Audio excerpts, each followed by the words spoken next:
remove that. And welcome to Inspiration Festival 3.0, even though I think it's just Inspiration Festival 3. But it's so nice to see you. And yeah, I really learned. Sorry, I'm going to ask, first of all, I learned so much from your session with Lisa. Was that at the first Inspiration Festival or was it last year? That was last year. Was I know. last Can year. you believe it's been a year? No, I can't believe it's No. been a year. And do you Yeah. notice I started rubbing the back of my neck as soon as she started, as soon as we Uh-oh. started to talk. Am I triggering you? No, not at No. all. You just gave me so much to think about. Yeah, I had never um, come across the type of breath work that that you've explored. So for those of us that don't know anything about breath work that you've been involved with or the people that you've been involved with, would you mind giving us a run through of that, I first of all? I will, and I've got it in the presentation.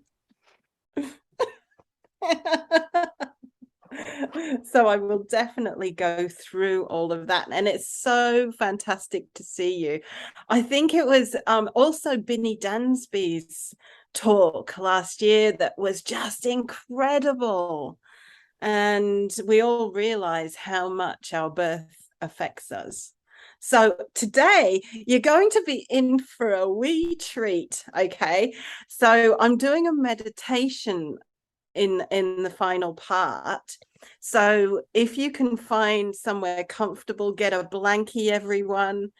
We're going to do your perfect first breath meditation.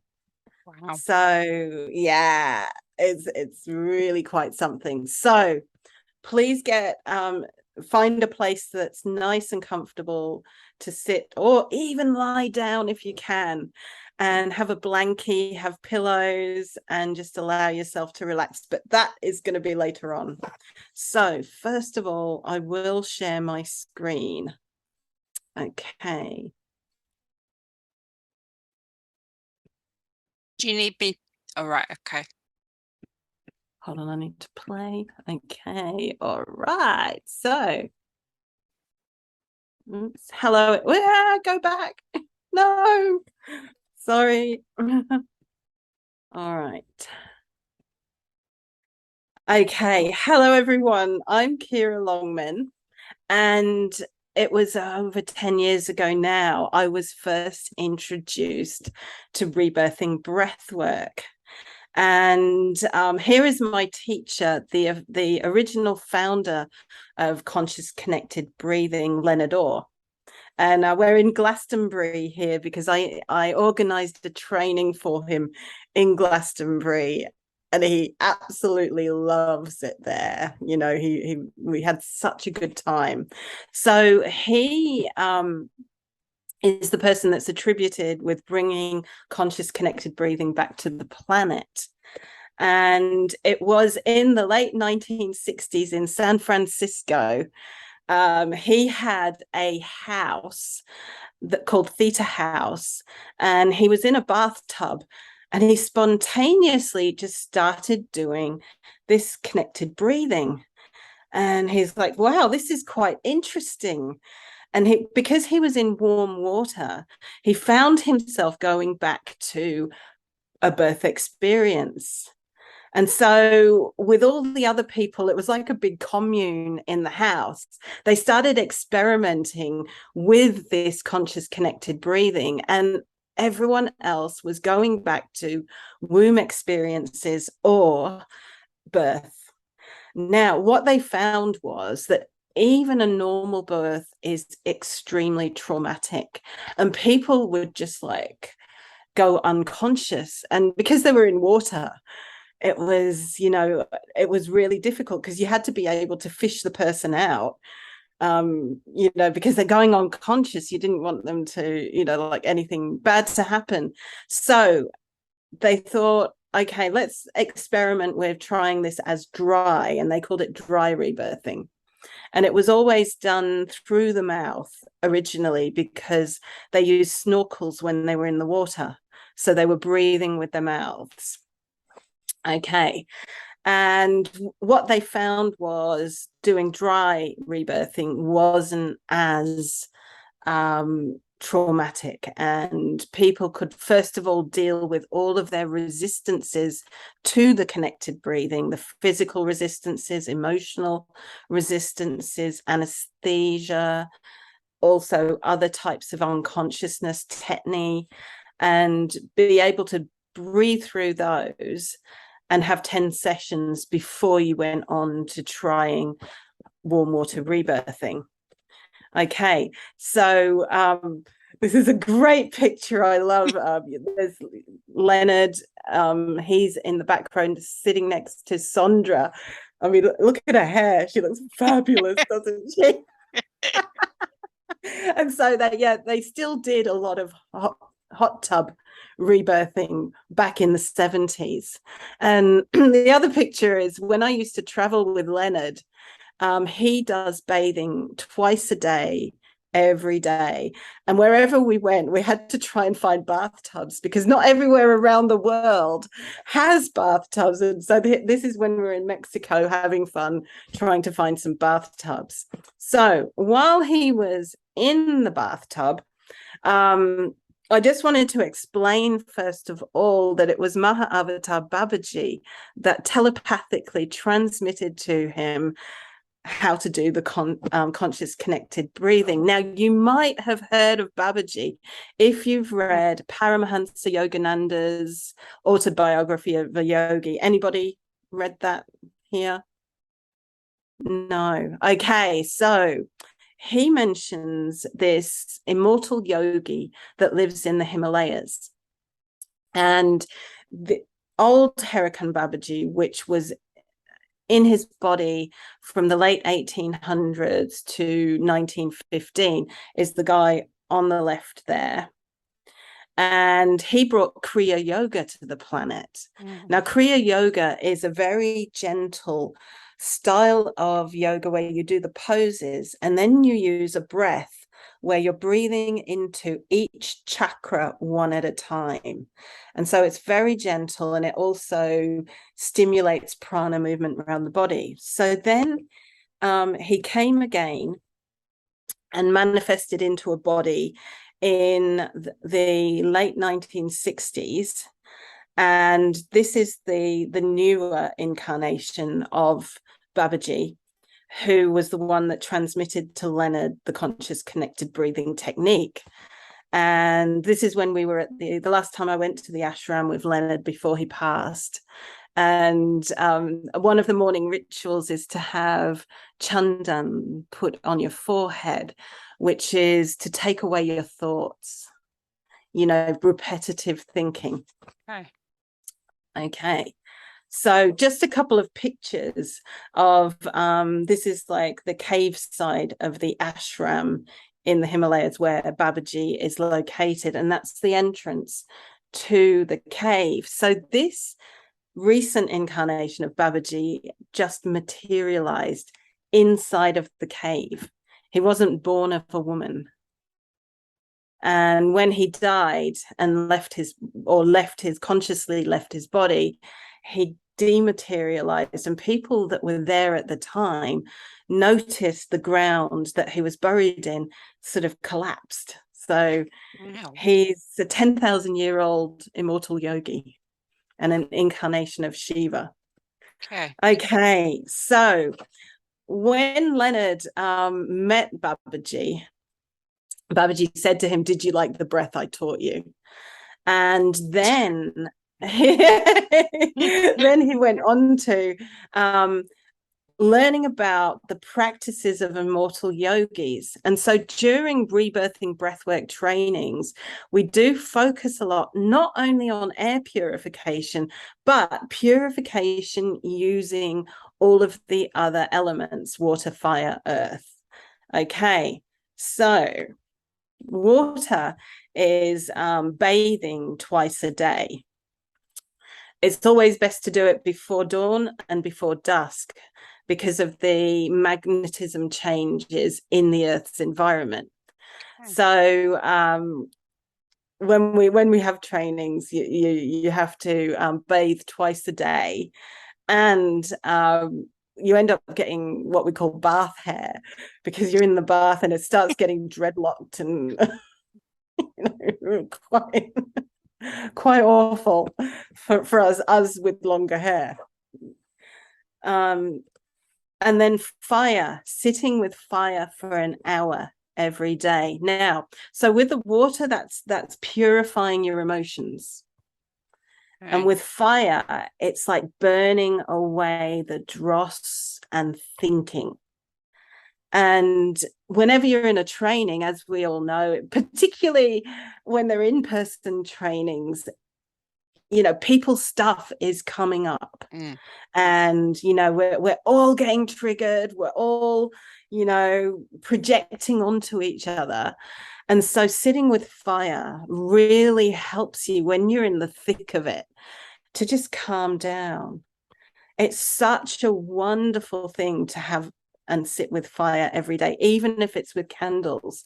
So once, when that time that I was at the ashram with Leonard, we'd get our stock of candles, and I found this. It was a paper plate with a silver finish on it to put the candles on by my bed at night, and it wasn't a tray. I couldn't find any trays, and in the middle of the night there are these flames going up and the paper plate had caught light. Oops. And I'm running out with it to the river going, and I burnt this chair that it was sitting on, and I was like, oh my gosh. They'll never let me back here. So yes, fire is really incredible, and it's great for just calming and soothing and taking away our monkey mind thoughts. Okay, so with earth, it's fasting, and it is in the Hindu religion, it is quite normal to fast for 1 day a week, and it's usually Mondays. So depending on your level of how you can fast, it might be just going and having salads if you're not used to fasting, or juicing, and then water.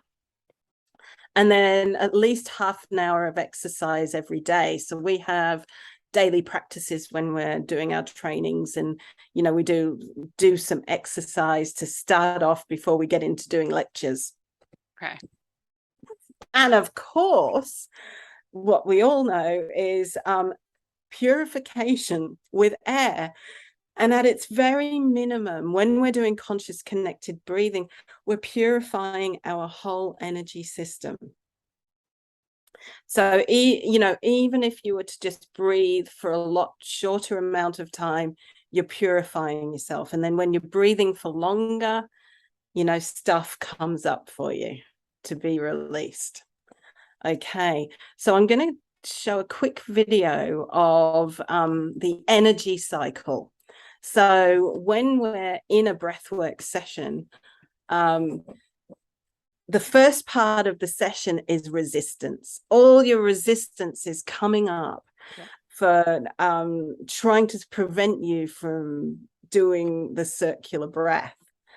And so often people get colder and the body temperature changes. So, we need to have lots of blankets around to keep you warmer. Resistant scratching, thoughts coming in. Just like meditation, we've got to let go of those thoughts.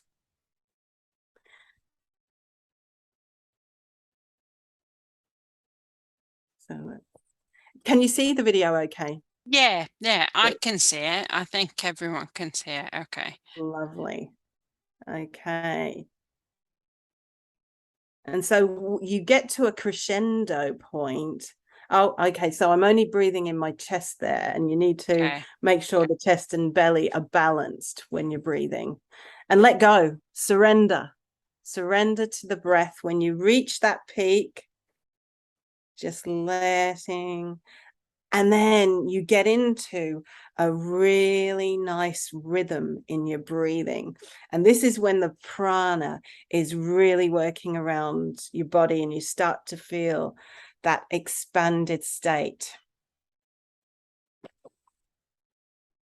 Can I ask you a question about the expanded state? Yeah. Yeah. Okay. So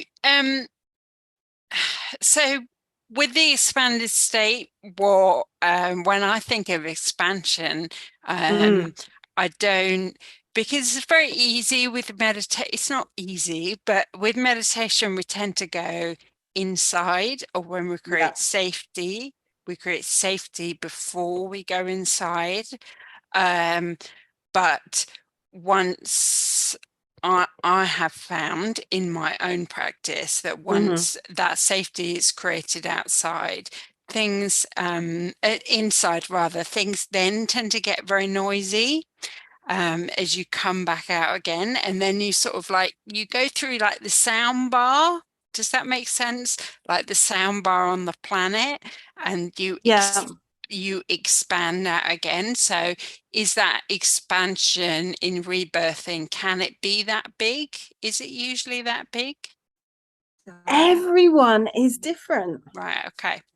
So, yes, you've expanded like locationally. And that is fantastic. So an expanded state could mean that you've let go of your thoughts and you're just feeling freedom and you're feeling uninhibited like you did, not inhibited by your body. You're in this like amazing. Once when I actually had a session with Leonard, I felt everything in the universe and nothing at the very same time. And that was like the biggest mind. I don't want to swear, but you know what I mean. Yeah. Yeah, yeah. No, I can Everything and yeah, nothing, yeah. everything, nothing. It was, I mean, this is why I love breath work, because you don't need drugs. We have natural DMT in Mm. our lungs, and we can have these incredible experiences that the logical mind just cannot fathom.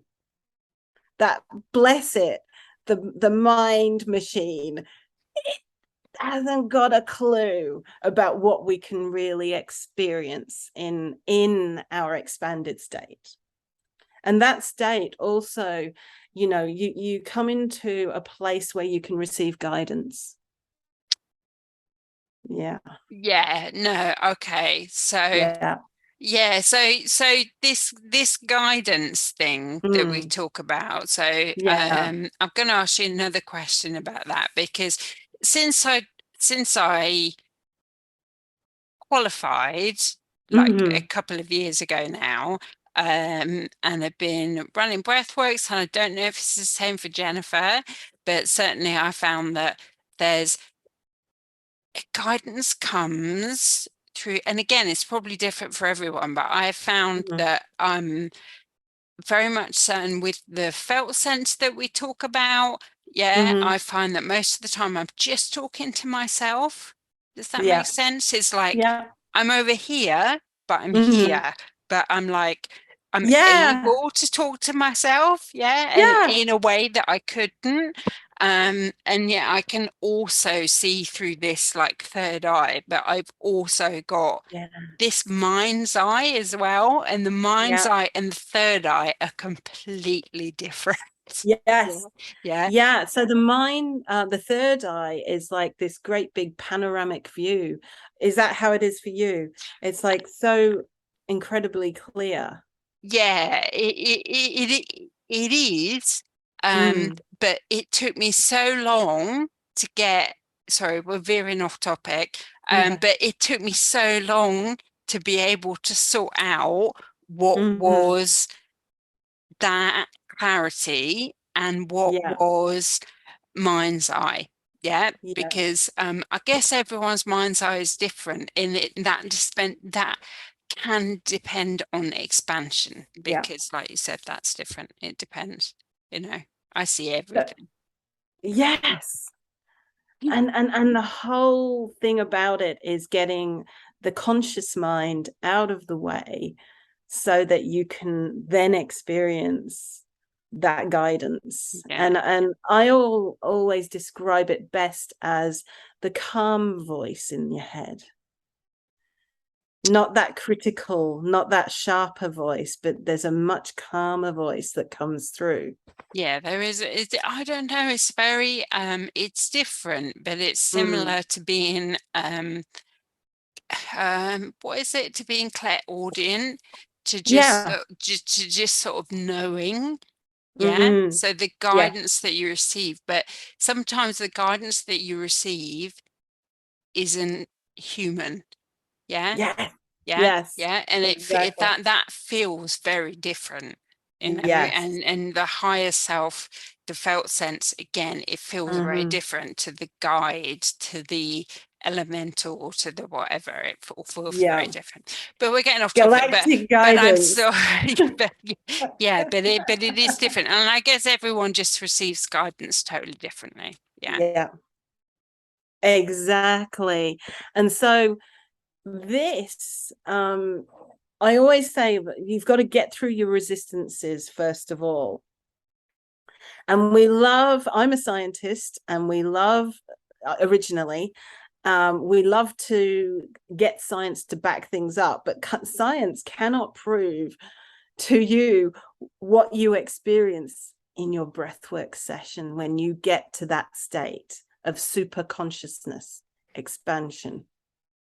You know, science can't get us to breathe through our resistances. Only we can do that. Only we can surrender and let go. And when you do, oh my goodness, you have got such joy in store. Anyway, I better keep on. What time are we on now? We've got about 20 20 minutes. Have we got, Jennifer? 20, Okay, 25 minutes? good. Oh, no, So we this have closer to an hour. Oh, really? Do we? an Yeah. hour. Yeah. We'll Oh, end wow. at, it's 10 o'clock Eastern time. Will be Okay. when we need to, the next session will pop in. So we have Oh, like right. Okay. Okay, 45, fabulous. 50 minutes. Lovely. Oh, yeah. Okay. Sorry. It's early here. It's 2 o'clock in the morning, so I'm probably tired as well. So I wanted to talk about leading into one of the concepts that we go through in rebirthing is experiencing your first breath. Now, unfortunately, with the medicalized birth system that we have now, when a baby comes out and their umbilical cord is cut, the very first thing that happens is it's and it's not naturally going into that first breath, and you're holding on. So what do you notice whenever something difficult happens? You might you stop and you hold your breath. That is because of cutting the umbilical cord when you were first born. Okay, so that is imprinted into your system. And whenever you have shocks in the future, that's the first thing you do. Now, in breath, and this can happen with any conscious connected breathing breathwork session, a person may go back to that first breath in the session with you, and you can see them struggling and they're not breathing. Their mouth might be foaming. They might start turning slightly blue because it is such a if they had a real struggle to work out how to breathe the air in through their mouth for that first time instead of through the umbilical cord. And so as a breath worker, we need to, make sure that we can hold the space for them so they breathe through it. And we coach them into understanding that everything is fine. You keep breathing, and you'll breathe in and let go of any of that trauma from the first breath. Because it's so incredibly important, because this is when we fully come into our body after being born, is taking that first breath that we had. So, yes, I've already mentioned about the umbilical cord, and in a lot of conscious birth movements, they do encourage having lotus births, where the placenta comes out and you wait for the umbilical cord to dry.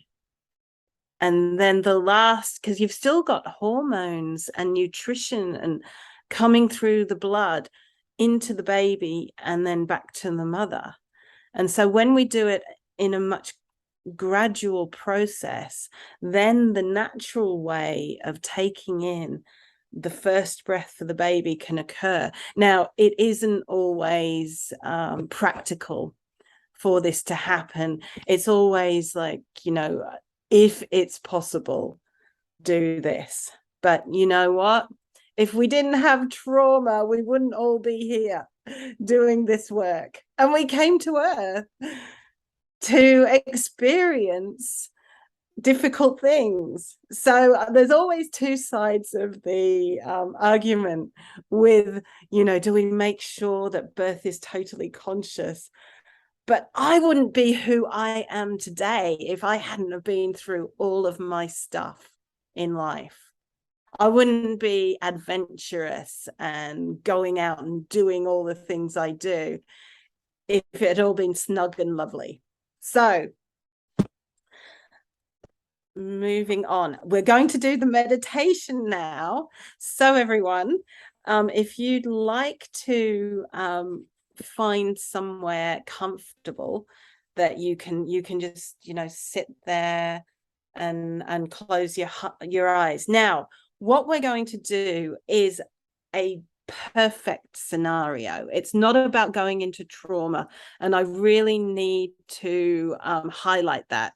It's important that what you're focusing on is using your imagination to imagine a perfect situation of being born into and taking that first breath in that fills you with the breath of life, with prana, with air into your body. You are always in control, okay? This is your journey, and I want you to just use your imagination to create this wonderful, perfect situation for yourself. Okay, so I'll stop sharing, and I will also share my music. Okay, so get yourself comfortable now, everyone. You're in for a nice ride. Now, let me just check the sound level. Can you hear the music? All right, okay, so everyone, taking a few nice big breaths in, because we're going on a journey to your first breath and to a perfect first breath that you will discover for yourself. Allow yourself to get comfortable and know that you are in charge of your experience during this meditation. You can follow my suggestions, either by accepting or rejecting them. You are sovereign, and you are empowered to receive or reject anything that I say. Okay, So it's not about going into your story. It's about creating a new first breath. Okay. So take a few more deep, relaxing breaths. And give yourself permission to release any unnecessary tensions you may be holding in your body. Just become aware of your breath, breathing in slowly and exhaling slowly, deeply, and rhythmically. Allow your body to release all unnecessary tensions. You are safe, and you are loved, and all is perfect. So now I invite you to imagine that you're floating in a wonderful, luminous bubble of light. And this bubble is part of a cosmic ocean of light far away from our planet Earth. Here you are, perfectly safe, unconditionally loved, because you are love. You're pure consciousness. You're free to move and experience the multifaceted beauty of the universe in absolute peace. And just breathe that in and feel it. Taking a deep breath in and feeling being in that pure consciousness.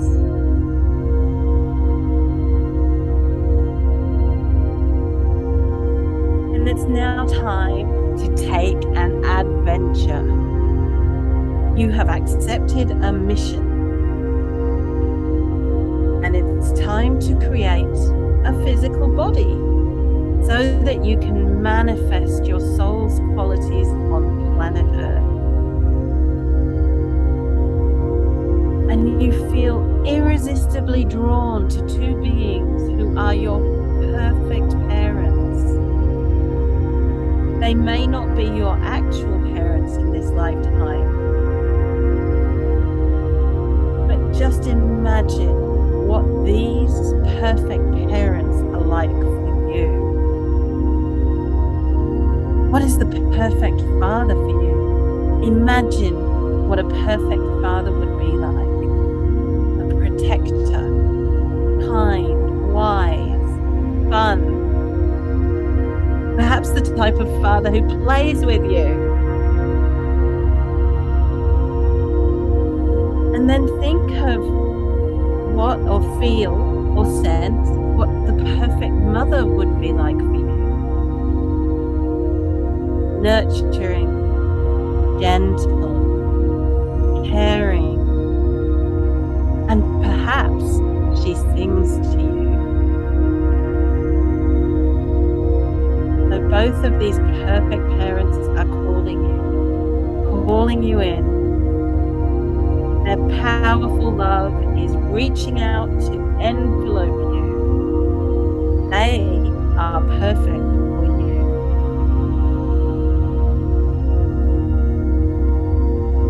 You are now free to choose your perfect, unconditionally loving parents. Imagine them now and what they look like. And they are prepared to give you the perfect conditions for you to fulfill your soul's mission and thrive throughout your earthly experience. So together you begin to build your physical, mental, and emotional bodies, bringing these most precious materials from the most subtle realm to the densest physical one. You receive everything you need. You feel wanted, safe.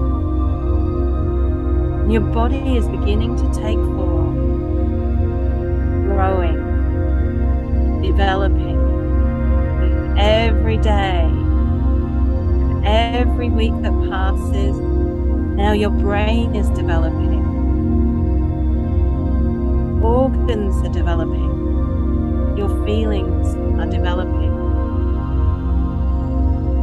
Until the time comes when you feel complete. You're inside your mother's womb, and it's time to signal to your mum, you're ready. You're ready to be born. So you begin your journey head first through the passage of the birth canal. Easily, absolutely effortlessly making your way through the birth canal. And your body adapts and molds perfectly to your mother's as you're passing down the birth canal. And you feel this irresistible force pulling you downwards. Easily, you begin to glide. It's so easy. Taking a deep breath in, you feel oxytocin, the love hormone, coming through your placenta. And you feel love like you've never felt love before. As this hormone moves through you. And your mother's body opens as you come out into the world. You feel her love, her joy, as she hugs and squeezes you tightly and lovingly. Your whole body has emerged from your mother's body now. And you feel the immensity of the space around you. The temperature is slightly different. Perhaps you're having a water birth. I don't know, only you know that. And your eyes are adjusting to the light. You begin to smell and feel the warmth of your body delightfully against your mother's. You crawl up her body. That's it. That's where she is. Your gaze penetrates deeply into your mother's eyes. And perhaps you feel sensation of incredible joy, love, and connection.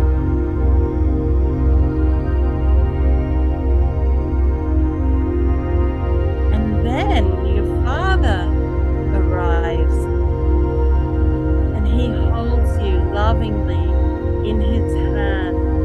You feel his hands on your sensitive skin and look deep into his eyes. His touch, protective, kind, loving. He's here for you. Oh, I love him. I hear his familiar voice, and I can see his face that greets me. There's so much joy.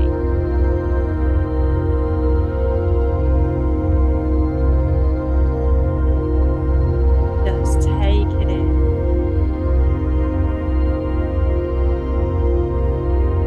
And remember, bring your soul's gifts with you into this life, remembering who you are and why you've come here.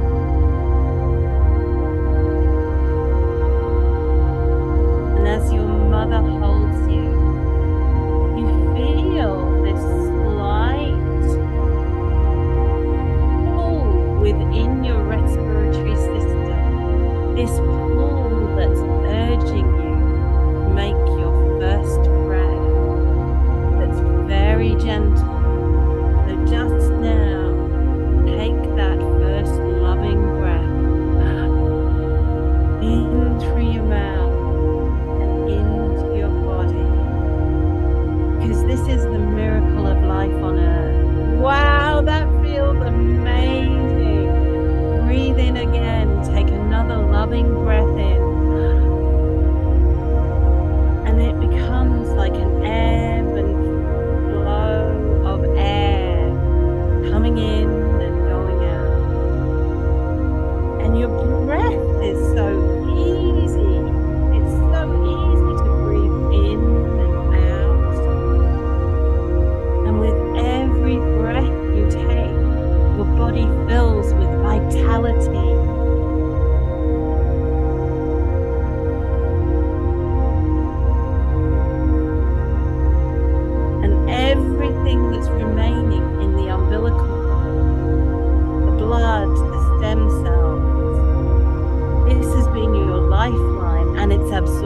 into your body.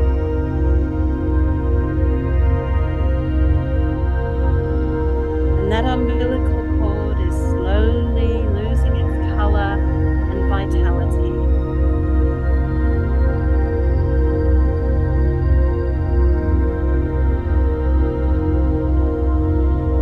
Here you are, breathing gently and easily. And you look around, seeing other people there present. Everyone around me knows I'm a soul on a journey here to express my unique gift. These people honor me. They see me. They welcome me. I feel so elated. I feel so powerful and yet so vulnerable at the same time. I'm here to bring my heaven onto earth and to thrive. Everything that I need comes to me easily.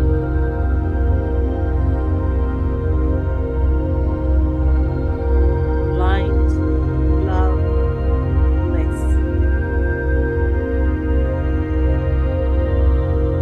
I am at home.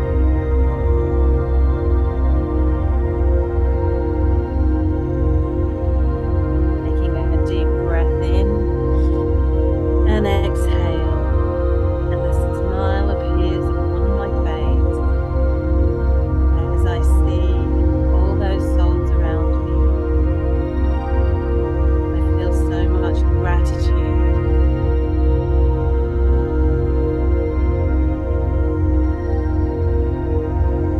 I am a child of a loving universe. So just breathe that in. I am a child of a loving universe.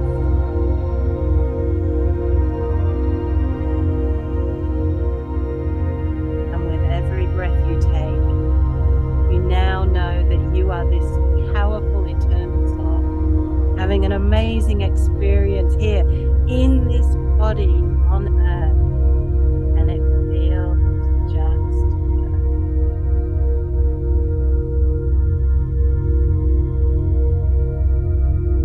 So allow yourself to gently wiggle your body. We're going to come back to everyday consciousness. So just allowing yourself to shake your hands a little bit. Stamp your feet on the floor, bringing yourself back to this time and this place, wherever you may be. Stretching your arms out.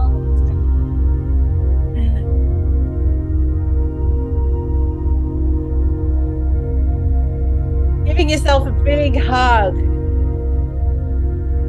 Yes, I'm here. And I am so glad I'm alive in this wonderful world.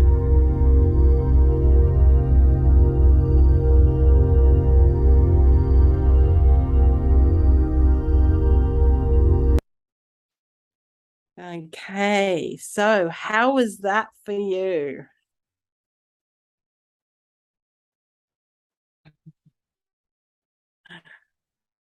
Did you imagine the perfect situation, the perfect parents to come into this world too? There was like more than one set of parents, which is a bit weird. You're lucky. Yeah. You get double adoring. Yeah, it was kind of weird because there was definitely some human parents, but there was definitely, everyone's going to think I'm completely barking mad now. Everyone knows I'm completely barking mad. But That's there okay. was Jennifer's We laughing. love it because we're all barking mad. But there was definitely some, I don't know if they were my parents, but there was definitely some other people watching. Yeah. Which Mm. was a bit, well, yeah, which was yeah, that was a bit strange, but I sort of strangely enough, it sort of makes more sense to me now. Does that make Does sense? it? Yeah, yeah, yeah. That makes more sense to me in terms of the work that I do with people who suffer from terminal illnesses and who are close to death, or even who've Yeah. recently departed. That makes much more sense to me now. Yeah. Right. So you're a midwife of the soul. Now, this is, see, Binny said this last year. She said Oh, did she? she didn't say that to me, but she said she was a soul midwife, and did you know that like really resonated with me? Mm. And gosh, we're going to get into something else now, but yes, but it's like I sort of deal with the other end. Does that make Mm. sense? Yes, Yeah, exactly. Yeah. I deal with the other Helping end. transition. Yes, yeah, totally. Into to helping transition, and also helping people who departed and who Yeah, departed with trauma, because you don't suddenly get to the other side and think, oh no, everything's fine now. You know, a lot of the time you've still got stuff to work out. Um, exactly. but yeah, so that makes a bit more sense now. Fantastic. So So I just wanted to say to Lee, are you there? So it was challenging for you trying to imagine having the perfect, but how far are you? Oh, sorry, you're muted. Um,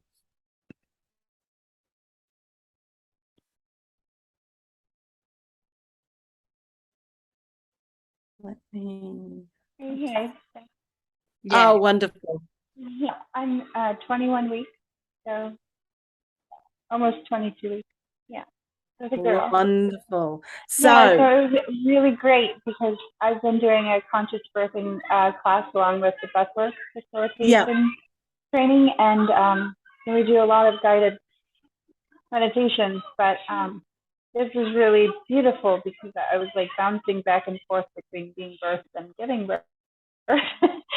And I really wanted to touch on to listening to you today because I've had many birthing experiences through the conscious connected breathing.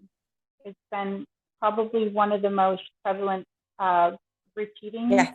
things that have happened for me, and unexpectedly, not during a birthing breath work. Like it happens sometimes. And I'm like, oh, okay, this is where we're going today. So I actually do it's more for people who to re-experience their birth, but through hypnotherapy, I take people to their perfect birth experience. So so that life can feel just a little bit easier. Now, we're not actually changing your birth, but what I get people to do is like the meditation just now, you're imagining these perfect parents that you're coming into. And just as an example, one client of mine who's like, I'm in this tropical pool in Hawaii, and there's this waterfall in the background, and there's a circle of loving people all around me waiting for me to be born.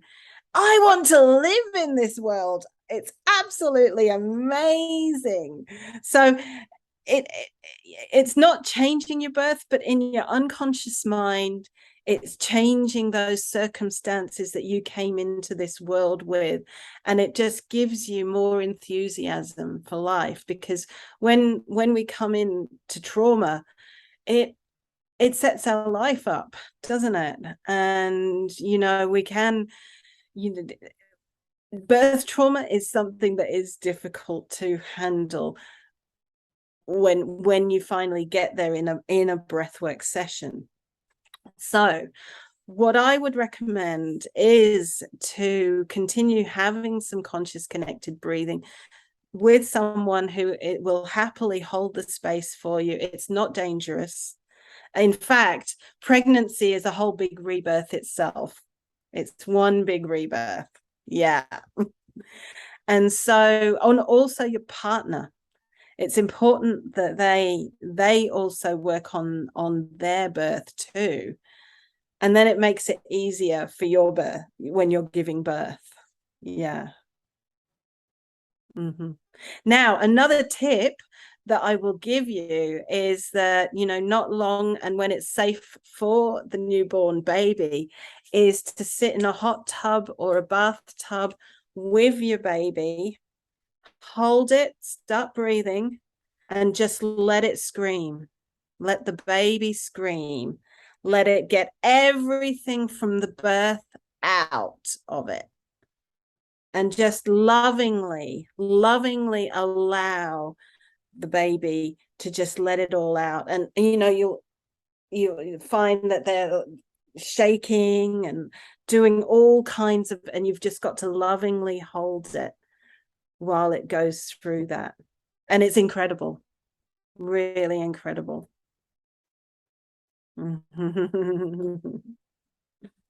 Fabulous. Does anybody else have any questions?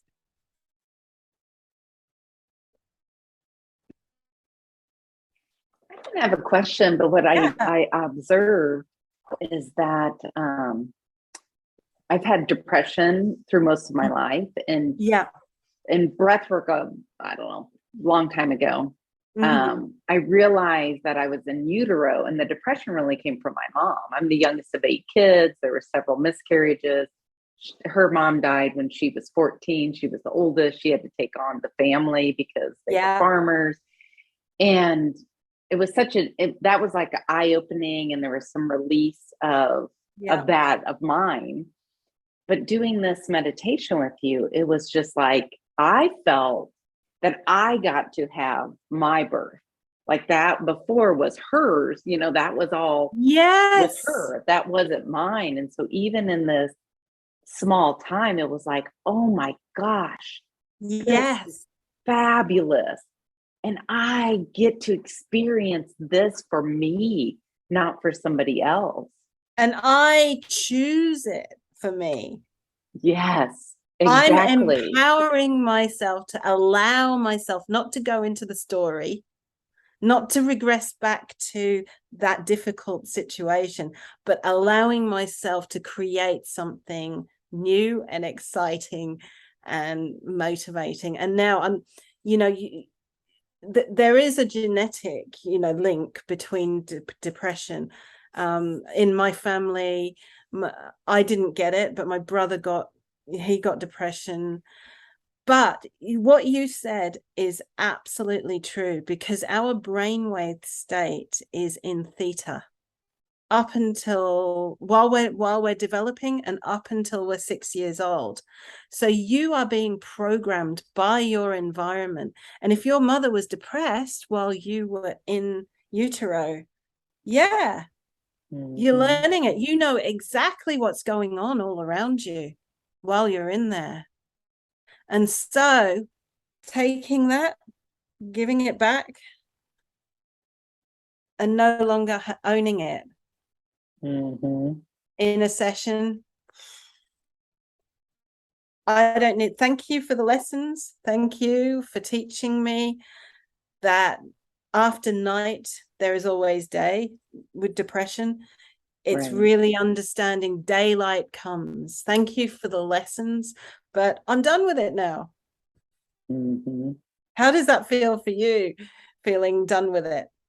Oh my gosh.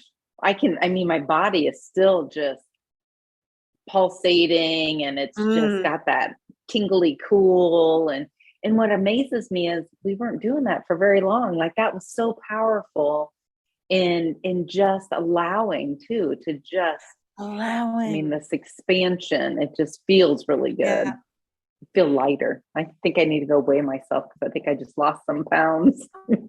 I love it. Yeah, so you know, we will come back to feeling not as great sometimes. But then when you've had an experience like that, you can anchor it. And you can then say, hey, hold on a minute. It's not always bad. Hold on a minute. Remember when I was feeling that expansion, when I was feeling that love and joy and the tingling, you can go back to it. And we just have to keep doing that. I mean, I took an overdose when I was 12. I didn't want to be here. I hated life. And so, where I've come from, I've had amazing changes all through this work and other work. So my message to everyone is just keep going, because you can really start enjoying life. So at the moment, my big challenge is I've got a tumor. But you know what? It was amazing because first of all, when it was diagnosed, I went into complete fear. And I was like, oh my gosh, because I couldn't believe it. I thought I just had a cyst. And then hold on. I actually then went, I do want to live. I want to be alive. I then, like, my life urge and my desire to live just went, yes, I'm here now. I'm going to get through this and it's all going to be okay. So, when you come faced with a life-threatening situation, you either crumble and go back into victim, and I could have done that. The doctors really tried to make me feel that I was stage 4, and I wasn't, thankfully. But I then went, right, I've got things to live for. And I think it was the COVID situation, even though I still traveled and did things, it did affect us. I don't know about you, but it really did affect it. And so that I created something that I was trying to check out with. So I had to then get to that point and move upwards and start loving life again. Right. Yeah, COVID definitely made a huge impact on nearly everybody, was that space of how do I live life? And some people didn't feel like they could. And a friend of mine did take her life, yeah.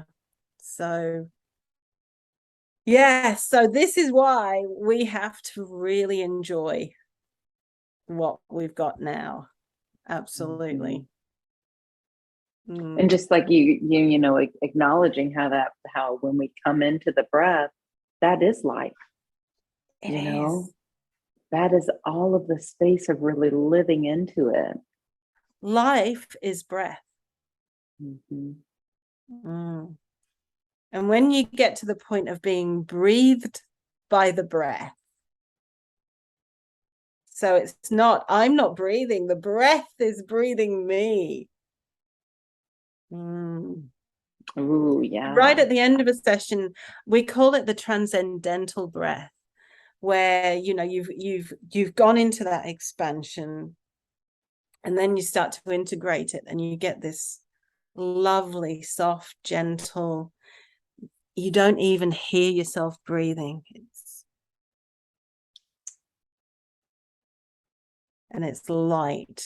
It's so light and beautiful. Okay. So do we have any more questions?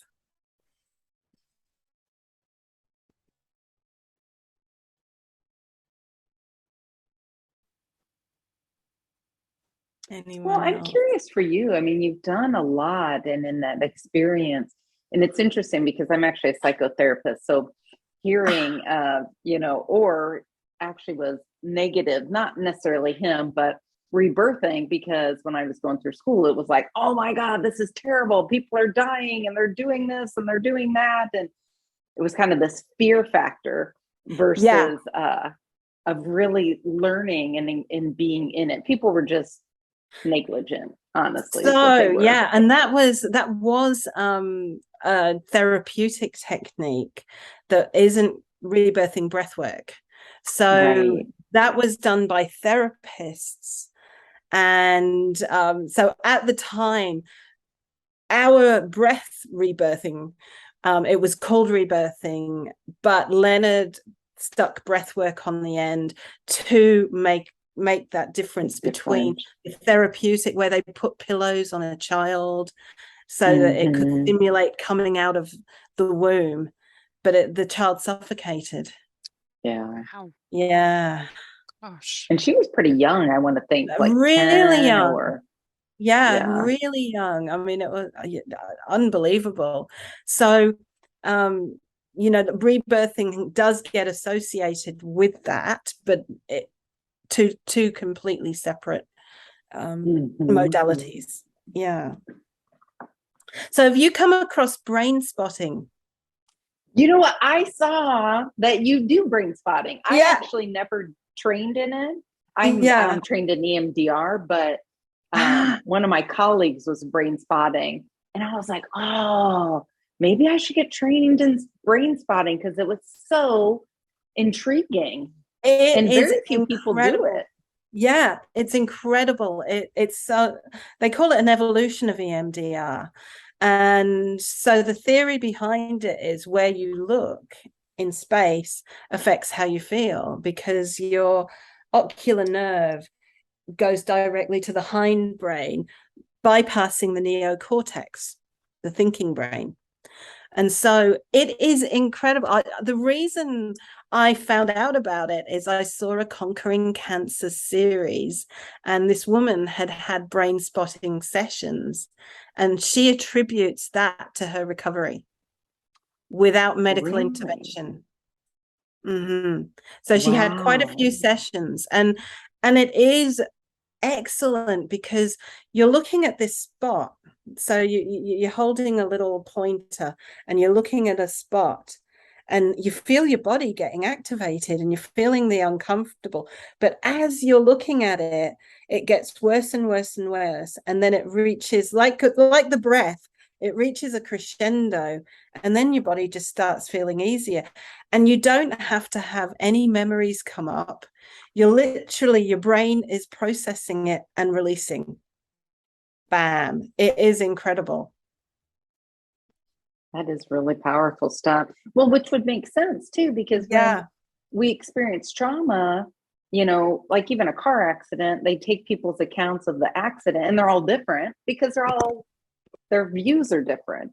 So that's going to attach in a different space for everybody. Yeah, exactly. And they say it, they can change. And I actually really think it's the fastest technique for dealing with trauma. Yeah. So I've even with breathwork or the type of hypnotherapy I do, brain spotting, faster, working with trauma. So Isn't that interesting? And when being a therapist, EMDR, and I'm not really sure why it is, but many more people are trained in EMDR than brain spotting. Because at one point, my colleague said there was only like 100 people in the US that were trained in brain spotting. I mean, it was a very small number. Yeah. Now it's growing. So there's a lot more. And I did a course, the first course with some trainers in the US, and the second course with a guy in England who is excellent. He's a psychologist in the UK and really good. So yeah, fully recommend it. Thank you for being with us, Cheryl. Just saw your message there. Yeah. So, this Inspiration Festival is all about co-creation. So I'm curious, like, what does that mean to you? Co-creation. I've always been a person to work with other people. Really? Yeah, I love, and at the moment, unfortunately, I'm not teaching with anybody, but I love having someone to co-create all of my creations with, because it's so good to have someone to bounce your ideas off. That, you know, your strengths might be in a certain area and they have strengths in another area, and you work together and really I think we create better things when we're doing it together with other people. Right. Yeah. So it's important really, because you have that bouncing off, and people Yeah. have different skills and viewpoints. Like we're even talking about, you know, how trauma can happen and you see it differently. Then you have a different picture when you come together. It's a little richer. Much more richer. And so this is why I love festivals like this, because we're getting to experience and hear different points of view, because we are all different. And I'm not a person to be like, my way's the only way. I love to hear what other people have to say. I love to live vicariously through their experiences. I like putting myself into another person's shoes and seeing what the world is like for them, because we are all different. We are unique, and we have these unique experiences. So when, you know, you were describing your experience, I was sort of like imagining what it was like from your perspective, because we are all different. Yeah. So co-creation is, I love that Ben chose that as the theme for this year's Inspiration Festival. Yeah. No. Yeah, and it was a collaborative effort, because I think, Kath, didn't you bring up co-creation too? I did, yeah. There were lots of us all in the meeting together, and it just sort of felt right. It felt right that it was, that it was something that we should investigate further and see, and precisely what you were saying about what co-creation means to you. We're all totally different and unique. And we're all just like you were talking about that spider web, all slightly different parts of the same web, but we all see the other part from a different part. So yeah. And that's why when we're working with clients, is that I do like to find out a lot about them. And then, you know, then I'm like, oh, okay, so how was your entry into the world? And, you know, what was it like for you coming out? And then having a mother like this, so that we can co-create their healing journey. You know? Yeah. No. Understanding, because I know that they've had a very different life to me. And so I have to kind of really see where they're coming from if I'm going to help them. Yeah, that is, I think that's a really important part of co-creation that not enough people look at, you know. It's it takes a lot to be truly empathic to someone else's situation, and to see it without taking any of it on. To truly appreciate it, and not necessarily to understand it, but to have empathy and compassion for it. Absolutely. That takes a lot. Yes, it does. Yeah, it takes a lot. And also not to take it on. Yes, I was just about to say not to take it on. Yeah. And this is where spiritual purification is fantastic, because after you've had a session and you might feel that you have, I'm a person, I can actually process someone else's emotions. And you know, there are times when normally I'd say, you know, the person really has to go through it themselves, but just every now and then, when they're really having difficulty, you can help them out. If it's a gift that you have. If you haven't, it's okay, don't worry about it. But if you have that gift, it just helps them, and then they're feeling just that little bit better, so the next time they come up against something difficult, they know that they can get through it. I had one client when I was traveling with Leonard in Australia, and after the session I cried for 30 minutes, and it wasn't me. Yeah, I was shocked at how much, like I'd taken that on. And he had mother issues, right. and he went off and he said, "Oh, I feel so good now." to a colleague. Yeah. Yeah. Yeah. With that, and in the session before, in the hosting an interview before this one that Jennifer was doing, that I was present at, I can't remember the lady's name, but Breath of Gold, she pulled boundaries. She pulled the boundaries card, didn't she? So Wow. co-creation is definitely talking to us about boundaries. Boundaries has come up a lot recently. I can decipher now when it's someone else's energy and it's not mine. Yes. So it's easier to say, no, actually, this isn't me. Yeah. And I can tell when someone walks into my space, and it's them. It's like, oh, okay, I've got to put that boundary up now. Yeah. So Boundaries, yes. but that's co-creation teaches us about that as well. So it does, because we all have different perspectives and different tolerances, and we've got to start respecting each other. Yeah.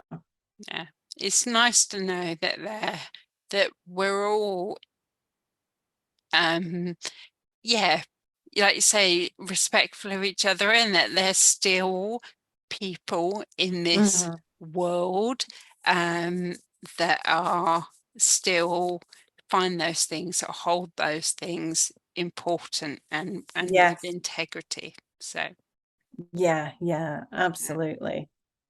So I mean, no, and it's getting triggered and owning your stuff without putting it or blaming someone else. I know that's difficult. I've got it is 14-year-old, and she oh my gosh, she keeps me in check with that. Don't you worry. Yeah, for sure. It's like, oh, teenagers. No, mum, I'm not having any of that. Yeah. So and they know it all. Oh, they do. Just ask them. They'll tell you right away. So it's been absolutely wonderful to host you again this year. Going to come back next year? Definitely. You couldn't keep me away. Yeah. Fantastic. So thank you very much from myself, and I'll leave you to round off completely, Jennifer. Oh, okay. Well, thank you so much for being here. It was quite beautiful. Like this, having you speak and your energy, you just bring so much beauty into this world, and guiding us in that meditation was so powerful. And I felt so very held and cared for, and I think that is such an important part when we talk about co-creation, when you're helping people rebirth. That space is so important to be held, and you do such an amazing job. And I really appreciate you sharing yourself with us here today. And this was more than I ever imagined. I watched the video from last year, and I was just like, wow. Yeah, so it's even better this time. I was like, it was, wasn't it? But so co-creation, I also do a lot of inner child work with people, which you would be very familiar with, Jennifer. But we're co-creating the magical inner child. From the wounded inner child to the magical inner child, the one that wants to have fun. And we even have an inner child party during my trainings where everyone gets to dress up after we've done all the inner child work, and the fun, magical children come out inside of us. I like it.